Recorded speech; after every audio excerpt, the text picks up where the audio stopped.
The Great Steppe, millenniums of events, hundreds of nomadic tribes and people. They lived, worked, made discoveries, conquered large tracts of lands, and left us some mysteries. To learn more about it, watch the project called Enigma of the Great Steppe.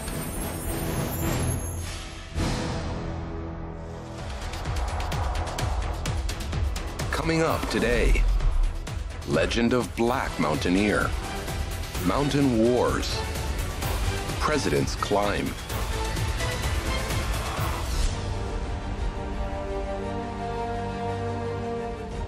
This legend has many variations, so no one remembers the exact mountain this story happened. One day, two climbers hiked together. Perhaps they climbed together or as a part of a group. This we do not know. At some point, the two started arguing, the reason being either one's envy of dexterity and strength of the other, or perhaps they were in love with the same girl, but neither of them wanted to concede. During the ascent, one of the climbers broke free and hung on the safety rope. How did the legend of the Black Mountaineer end? What made the nomad to climb to the top of the mountain? What toponymic inconsistency can be found in the Zylysky Alatau Mountains?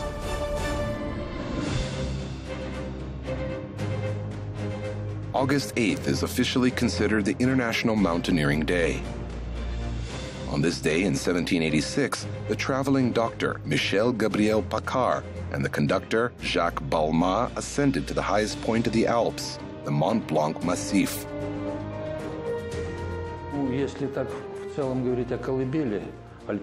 If we talk about the spring of alpinism, then it originated in the Alps, hence the name alpinism. Because, for example, the guys who climb the Andes, mountains of South America, call it Anduism and some other names. We could also come up with different names, but for simplicity, everyone started using the term alpinism.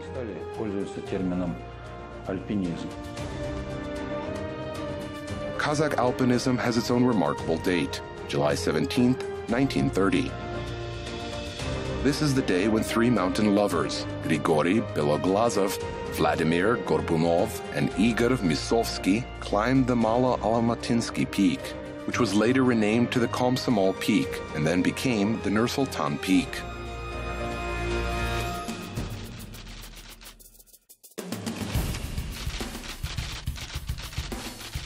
Gorbunov went first, then Beloglazov, who was very skilled in climbing, replaced Gorbunov on the pass. Bergrin had mountain sickness. Musovsky helped him to descend the pass and then was able to catch up with the comrades. On July 17, 1930, at 1:50 p.m., all three, connected with a rope, climbed to the top, made the carrying point, and put a note in it informing the future climbers of the date and names of the peak conquerors. It should be noted that the conquest was not the first ascent in the Kazakh mountains. This was preceded by the ascent to the Great Almaty Peak, which for citizens seemed higher and more massive than the neighboring peaks.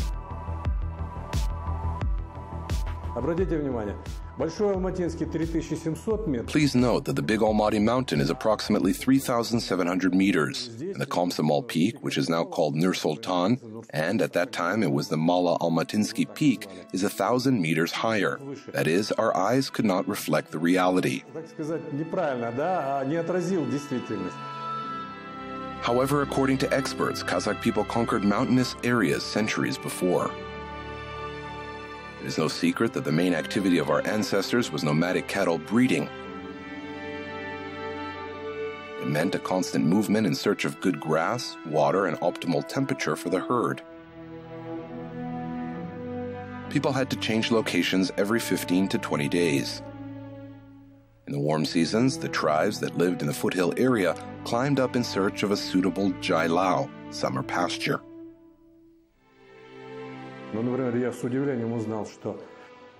For example, I was surprised to learn that in the 18th century, Kazakhs were crossing Toguzak Pass on horses. This pass is now called 2A, that is, the route for which the first sports category is assigned. Can you imagine that they cross these passes on horses? Therefore, the local residents accumulated the mountain climbing experience a very long time ago. That experience was pretty good, and it naturally contributed to the development of alpinism.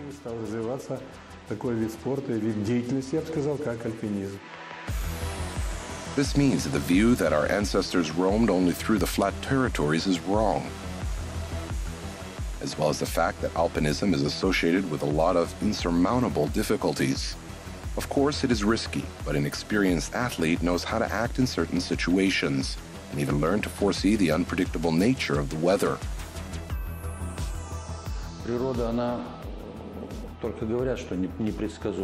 It is just a saying that nature is unpredictable.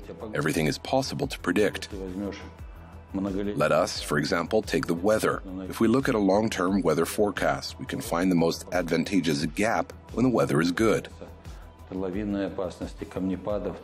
Alternatively, let us take rock falls. They start at about 11 a.m. Sun comes out and rocks start to fall. This means that rockfall hazardous areas should be passed before the sunrise or after the sun goes down and it starts getting cold. The same goes to the avalanche danger and many other things that can be encountered during the ascent. There are a lot of nuances, and experienced alpinists are prepared for almost any challenge. We are about to learn how the shepherds contributed to the creation of the almighty Garelnik. How much did it cost to build a campsite for climbers? And how did our athletes win the war?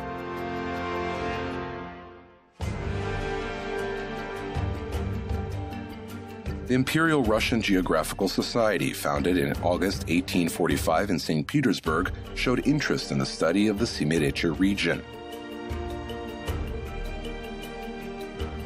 By the beginning of the 20th century, several of its departments functioned in the territory of modern Kazakhstan. The Turkestan branch carried out the study of the southern region. It mainly conducted a consultative work studying history and geography. It was suggested to open an independent department in the Verny city, as the rich, unexplored nature of the Semiriche attracted scientists.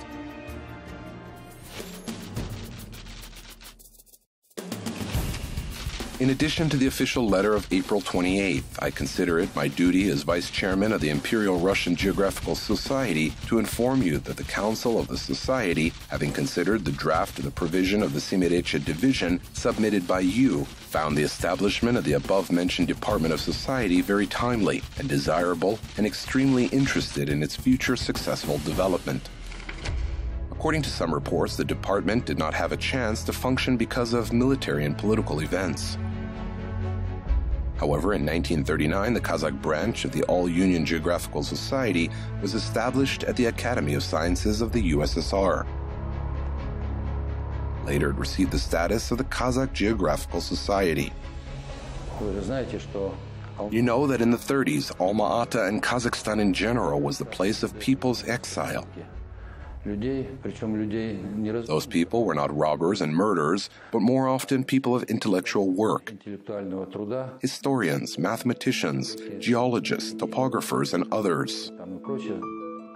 Travelers also came here. One of them was a member of the Society of Proletarian Tourism and Excursions, Alexander Bergreen. The first tourist base in Kazakhstan appeared thanks to Bergreen, Alexander Petrovich, who had graduated from the university and was sent to our university as a teacher. He learned about Medeo from the local shepherds. He learned that there is a mineral spring, that it is medical water, which has curing properties. He built the first house of the place of the spring, and it became the first tourist base in Kazakhstan, Garelnik.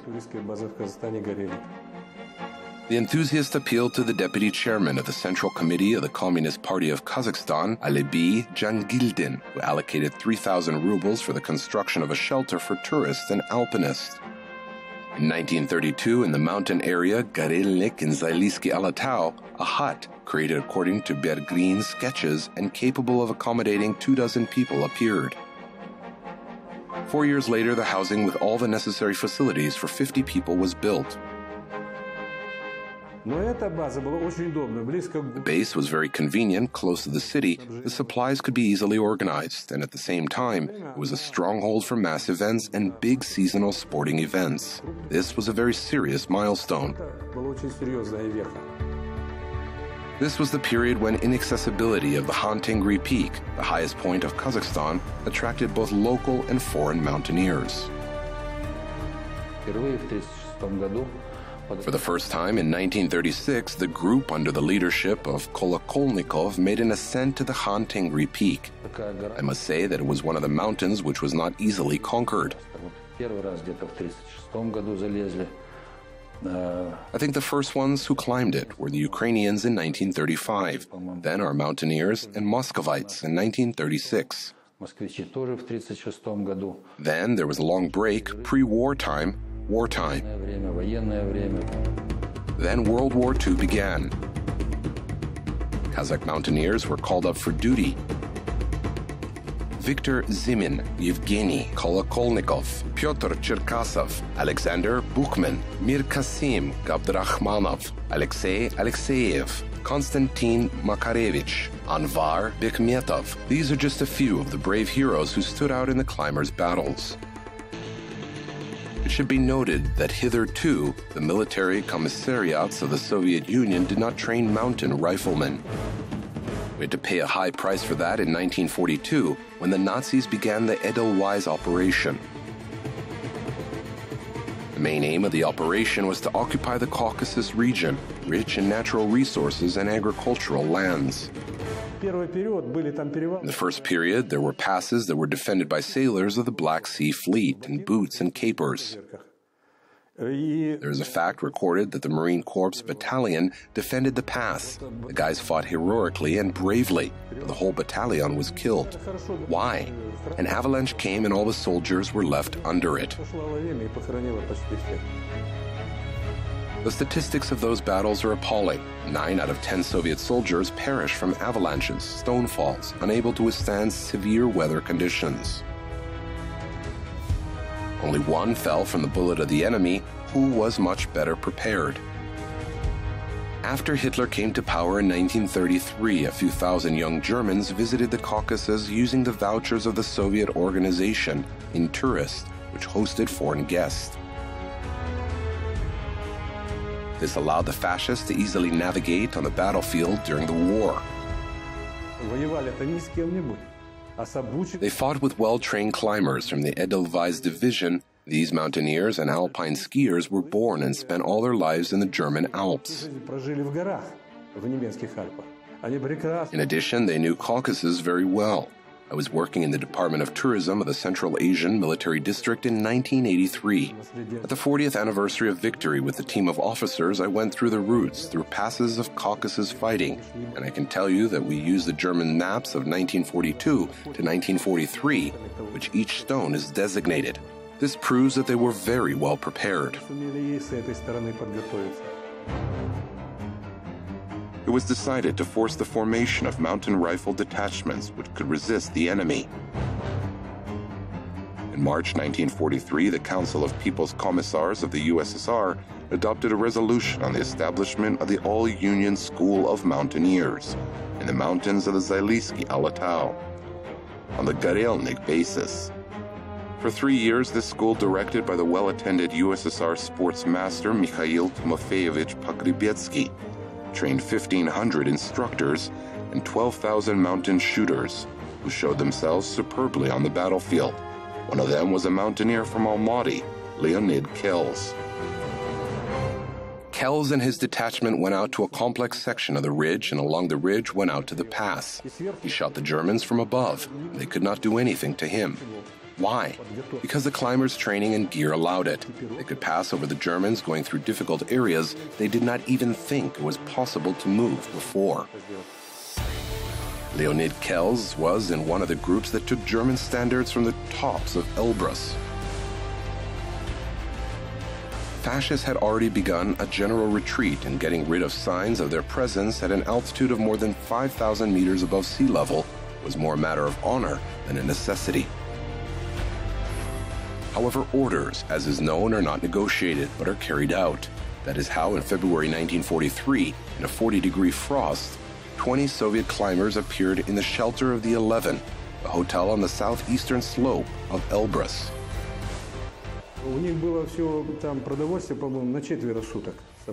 They had food for 4 days with them. The Germans did not leave any reserves. In the shelter 11, there was a severe weather, a snowstorm, zero visibility. Elbrus is famous for such weather. They were there for a week, and eventually they ran out of food. It was time to decide whether they leave and not obey the order or go in bad weather. The first group reached the western peak in severe weather conditions. There was a blizzard.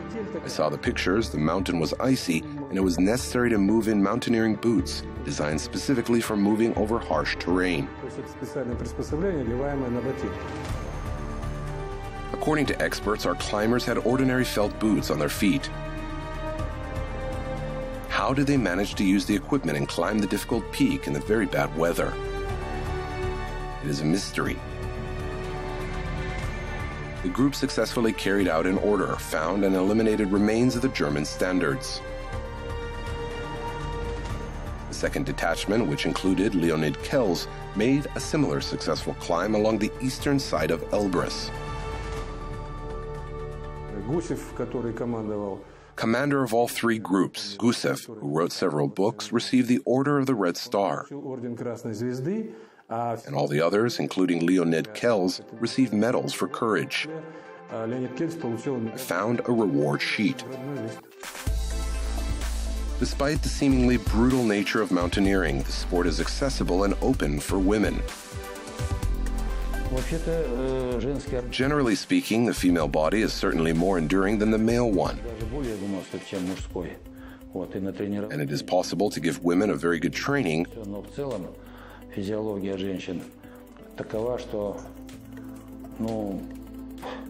But with female physiology, it is not so easy to exist in such unfavorable weather conditions for months. It is difficult, but women manage to cope with this task. Our compatriot, Svetlana Sharipova, climbed 2 Himalayan 8,000ers, Haulagiri and Makalu.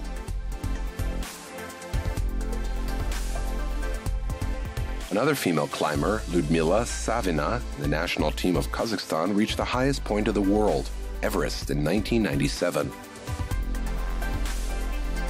Experts believe that these emotions are incomparable with anything else. When you ascend Mount Everest, the question, what is next, comes to your mind. I climbed Mount Everest in a joint expedition of the Soviet Union, America, and China. The three great powers gathered and decided to conquer the peak. When we made this ascent and started what is next conversations, the head of the American group, Jim Whitaker, who is a mountaineer, the first American who climbed Mount Everest,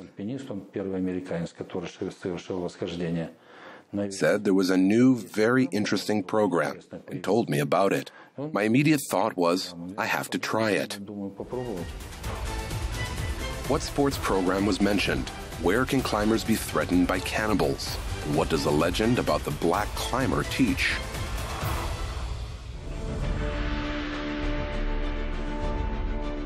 In order to objectively assess the professionalism of Kazakh climbers, one should pay attention to the complex routes that they chose.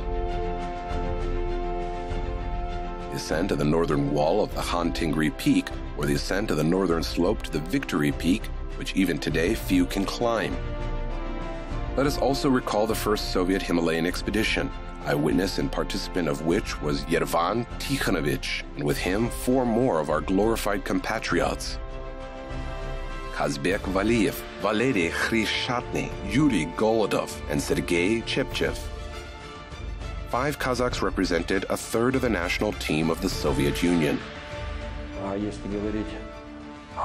If we talk about foreign ascents, then you probably heard that in 1982 there was an ascent to Everest. In the Soviet Union team, there were 5 athletes from Kazakhstan, and 3 of them reached the peak of Everest on a very complex route that was not then repeated.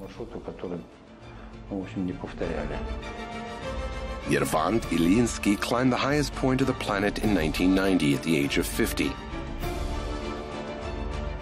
would seem that the world is in front of your feet. What else can you dream about? But the master did not stop. After another 17 years, he became the first Kazakhstan citizen who ascended to the highest peaks of all continents. Warm memories of those ascents excite the fantasies of ordinary listeners. The next step could be the peak of Kosciuszko in Australia or the peak in Indonesia.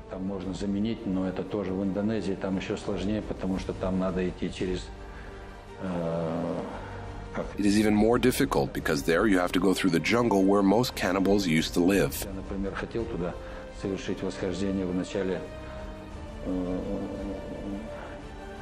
I wanted to climb it in the early 90s, but it did not work out. I was not allowed to go there because at that time they had just had an outbreak of cannibalism.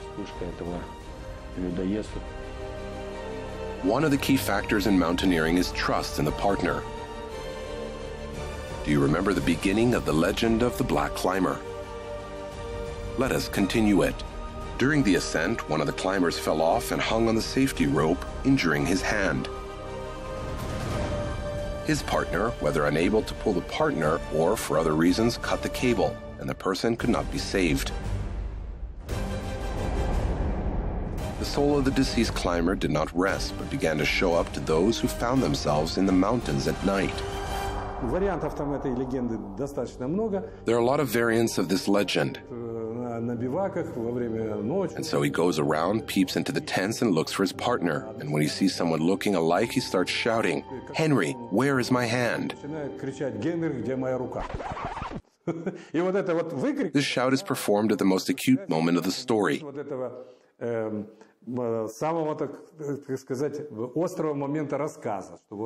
Заглядывает в палатку и ищет там кого-то и кричит: "Где моя рука?" This legend can be told differently. I have heard both serious and scary variants of the story.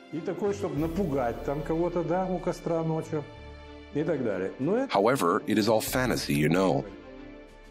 Это все из области фантазии. The legend has a moral. It teaches that in the mountains there is nothing stronger than bonds of friendship and reliable partner hands. Let's go back in time. The specialized organization of the United Nations Educational, Scientific and Cultural Organization, UNESCO, declared 1995 the Year of Abai in honor of the 150th anniversary of the outstanding poet and enlightener. Mountaineers of Kazakhstan decide to honor the memory of the great representative of the Kazakh nation by ascending to the Abai Peak, the western branch of the small Almaty spur of the Zaylisky-Alatau range of mountains. There's an unprecedented proposal to invite the president of the country to the ascension. The majority of people react to it with fear because it is not an easy path. I said, at the end of the day, we are members of the national team of the Soviet Union and should somehow solve these issues. In the end, they made a decision.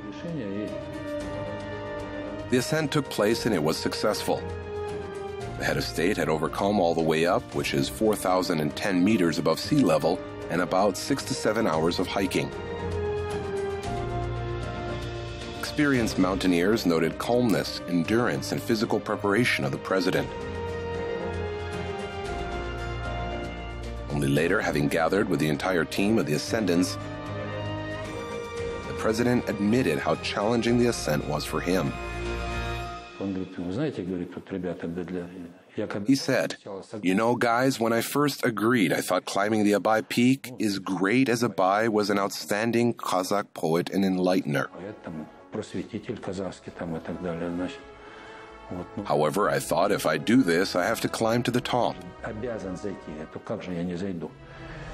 So I started running every day, sometimes 5 kilometers, sometimes 10, and sometimes 2 kilometers. It was challenging, especially with my hectic schedule, but the result was worth it. The results and success of our climbers is something to be proud of. These skills and abilities were established by our ancestors, nomads of the Great Steppe.